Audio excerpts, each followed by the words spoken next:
The sky was still dark. A soft gray light touched the east.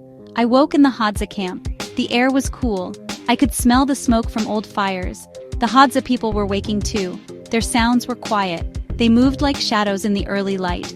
I was here to see them hunt. I wanted to learn their ways. This was Tanzania. This was the land of the Hádza. They are hunters. They gather food from the wild. Today, they would hunt monkeys.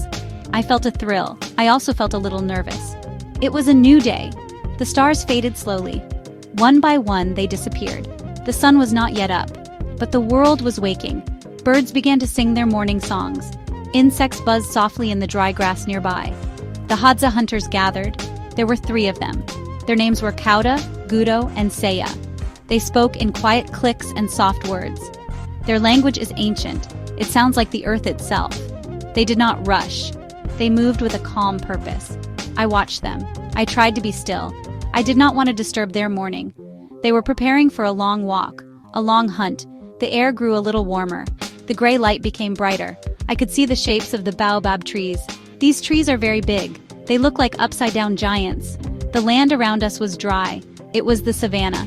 Grass and thorny bushes covered the ground. This land provides everything for the Hádza. It gives them food, it gives them shelter, it gives them water. They know this land. They know its secrets. They know how to live with it, not against it. I felt small in this big land, but I also felt safe with the Hádza. Soon the sun would rise. It would bring heat to the day. The hunters knew this. They were ready to leave before it got too hot. They carried very little. They did not need much. Their knowledge was their greatest tool. Their connection to this place was strong. I felt it in the way they stood. I felt it in the way they looked at the land. They were part of it, like the trees, like the animals. I picked up my small bag. I was ready to follow them. I hoped I could keep up. The adventure was about to begin. I took a deep breath of the cool morning air. The hunters checked their bows. These were not fancy bows. They were made from strong wood. They were simple but powerful. Kauda pulled his bowstring. He listened to the sound it made. He nodded. It was good.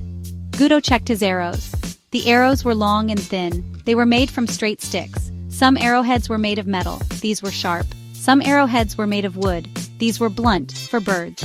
For monkeys, they used poisoned arrows.